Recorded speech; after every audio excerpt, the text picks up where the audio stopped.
No sé si fue un desliz del destino o una traición innata de mi propio corazón, pero desde esa noche, me volví adicta a algo que está completamente mal. Esa adicción tiene un nombre, una cara, y una risa que aún me persigue, la de mi hermano mayor, el único hombre en este mundo al que debería haber amado solo como familia.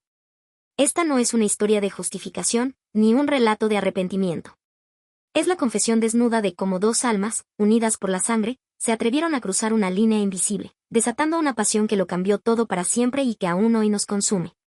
Nos consume porque la memoria no es un río que fluya hacia el olvido, sino un mar con mareas que suben y bajan, arrastrando a la superficie los fragmentos más preciosos y prohibidos. Y aquella noche, envuelta en seda lavanda y el aroma de palomitas con pimentón, se ancló en el fondo de ese mar, inamovible, una verdad que ninguno de los dos se atrevió a desenterrar con palabras. Después de todo, las palabras eran trampas, redes que podían aprisionar algo tan frágil y salvaje. Preferíamos el silencio, ese cómplice ancestral de los secretos, donde las miradas se hacían eco de lo impensable y el roce accidental de una mano era una descarga eléctrica que nos recordaba que el laberinto aún no había terminado. Vivir con ese secreto era como llevar una segunda piel, invisible para los demás, pero que a mí me pesaba con la densidad del mercurio, una tela de araña de sensaciones y pensamientos prohibidos. El tacto de la seda, aquel pijama lavanda que ahora guardaba como una reliquia pecaminosa en lo más hondo de mi cajón, se había grabado en mi memoria no solo como una textura, sino como la superficie misma de un abismo que habíamos mirado juntos, y al que, por un instante, nos habíamos lanzado sin red. Ya no podía ver a Miguel con la misma inocencia de antes. Cada vez que su camisa de lino impecable se ceñía a sus hombros anchos, o cuando sus rizos oscuros caían sobre su frente mientras se inclinaba sobre sus planos de arquitectura, sentía una punzada, un eco de la tormenta que había rugido en aquella biblioteca, con la lluvia azotando los cristales y la luz incierta de las velas danzando en sus ojos. Era una observación detallada, casi febril, de cada pequeña arruga de la tela, cada imperfección que revelaba los contornos de su cuerpo, la promesa tácita de la cercanía que habíamos compartido. Ese fetiche por las texturas, por la forma en que la tela se movía o se arrugaba, se convirtió en mi obsesión. Era como si a través de esas pequeñas observaciones pudiera desentrañar el misterio de lo que habíamos hecho, o al menos mantenerlo vivo. El hino, la seda, el encaje, cada uno evocaba una capa de nuestra historia, un momento de vulnerabilidad o deseo. Mi mente, que antes se dedicaba a la literatura, a la poesía de Lorca y la prosa de Machado, ahora estaba poblada por imágenes de su mano rozando el encaje de mi vestido en la maestranza, el calor de su piel a través de la bata de seda en la biblioteca, la tensión que se creaba en el aire cada vez que estábamos a solas, la posibilidad siempre latente de que el fuego bajo la superficie volviera a estallar. La distancia física, cuando me fui a Madrid, no alivió la carga, sino que la transformó. Lejos de su presencia constante, el recuerdo de Miguel se volvió más abstracto, más idealizado, y a la vez, más insoportable. Era como si el secreto, al no tener un lugar físico donde manifestarse, se hubiera alojado en lo más profundo de mi pecho, un latido fantasma que solo yo podía sentir. Las llamadas telefónicas, las pocas que había, eran una tortura dulce, llenas de silencios significativos y preguntas inocuas sobre nuestras vidas, mientras ambos sabíamos que la verdadera conversación estaba oculta, bailando en el aire entre nosotros. Y cada vez que colgaba, la soledad se volvía más densa, teñida con el anhelo de lo que no podía ser. Madrid, con su bullicio y su impersonalidad, no ofrecía el refugio que esperaba. Cada calle concurrida, cada cafetería llena, solo acentuaba el vacío. Buscaba consuelo en el arte, en exposiciones, intentando ahogar la marea de pensamientos. Pero ni Goya ni Velázquez podían borrar la imagen de sus ojos, la forma en que me miraba, como si yo fuera un lienzo aún por descubrir. La última vez, aquella boda de Isabel en Jerez, fue una crueldad exquisita.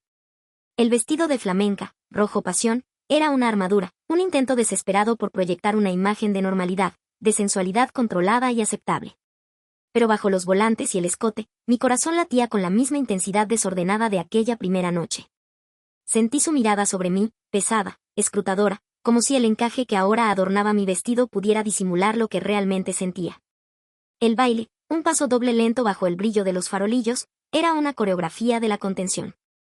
Nuestros cuerpos se movían juntos, pero la rigidez era un muro invisible, construido con años de lo no dicho, de la culpa y el deseo. Sentía su mano en mi cintura, una presión tibia a través de la tela, y me preguntaba si él también sentía el escalofrío. Los jazmines en mi cabello, dulces y embriagadores, parecían amplificar el aroma de su piel, el mismo aroma de madera y frescura que había respirado en la biblioteca. Aquel roce de dedos al separarnos, un último, fugaz contacto eléctrico, fue una chispa final. Una promesa de que el fuego aún no se había apagado. Y ahora, aquí estoy, años después, sentada en mi pequeño apartamento de Madrid, la luna llena asomándose por la ventana, la misma luna que aquella noche en Jerez. Las estrellas fugaces, los deseos prohibidos, todo sigue ahí.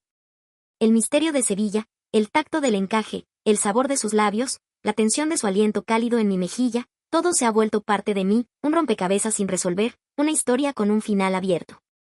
¿Cuándo se escribiría el siguiente capítulo? ¿Sería una coincidencia? ¿Un encuentro fortuito que reavivaría la llama que arde bajo la superficie? ¿O algo más, algo planeado, un desafío a la normalidad que ambos habíamos construido? La vida siempre tenía sus giros inesperados. Pero había algo que me carcomía, una pregunta silenciosa. ¿Miguel sentiría el mismo anhelo? Esa misma combustión lenta que, a pesar del tiempo y la distancia, nunca terminaba de extinguirse. O quizás, en su mundo de planos y estructuras, había logrado sepultar el recuerdo, considerándolo un error juvenil, una anomalía en la perfecta geometría de su existencia. La sola idea me producía un escalofrío helado, una punzada de celos hacia una posible indiferencia, un dolor que amenazaba con deshacer la delicada madeja de mis recuerdos. No, no podía ser.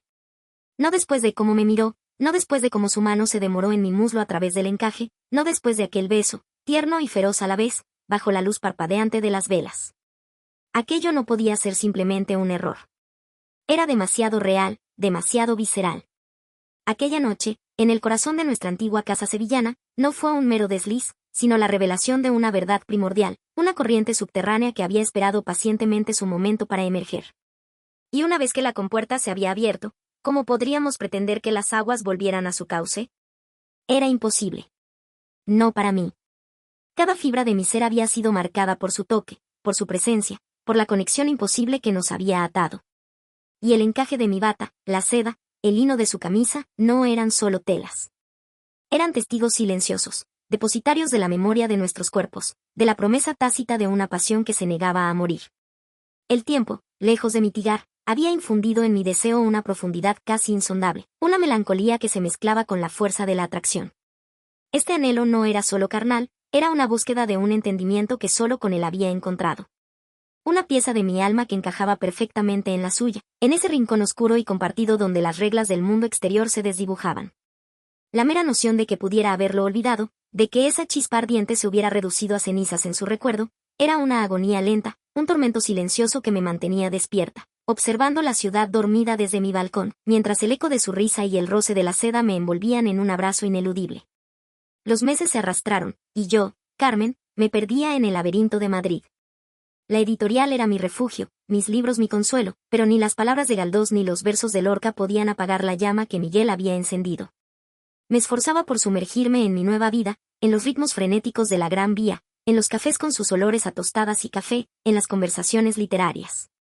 Me vestía con la armadura de la normalidad, faldas de tweed, jerseys de lana suave, blusas de algodón fresco. Intentaba convencerme de que era una mujer nueva, libre de las sombras de Triana y de un pasado que se negaba a desaparecer. Pero cada fibra de mi ser lo recordaba. Cada vez que rozaba una seda en una tienda, sentía el escalofrío de mi pijama lavanda. Cada vez que la lluvia golpeaba mi ventana en otoño, mi mente regresaba a aquella biblioteca oscura, al susurro de su voz, al tacto del encaje burdeos de mi bata. Era una tortura exquisita. ¿Lo sentiría él también? Se acordaría de cada detalle, de la forma en que sus dedos habían trazado el patrón de mi encaje, de la respiración contenida, del relámpago que iluminó sus ojos. La incertidumbre era un veneno lento, goteando en mis venas, corroyendo mi aparente calma. Las llamadas de casa eran un recordatorio constante. Mamá Elena hablaba de las últimas novedades del barrio, papá Javier de sus olivos. Y siempre, una mención casual a Miguel. Que si había terminado su proyecto, que si había ganado un premio. Cada noticia suya era una punzada, un eco distante que me decía que él seguía existiendo, avanzando, quizás olvidándome. La distancia se había convertido en un velo, una fina capa de ausencia que prometía protección, pero que en realidad solo intensificaba el anhelo. Como si mi corazón tuviera un imán, y él el otro, y la fuerza invisible entre nosotros siguiera atrayéndonos. Mi piso en Malasaña, con su pequeño balcón, era testigo de mis noches en vela, envuelta en una manta de lana, observando el tráfico nocturno, el murmullo de la ciudad. A veces, me permitía el lujo de buscar su nombre en internet, de ver alguna foto suya de eventos de la universidad o exposiciones. Siempre serio, con esa intensidad en la mirada que yo conocía tan bien, esa que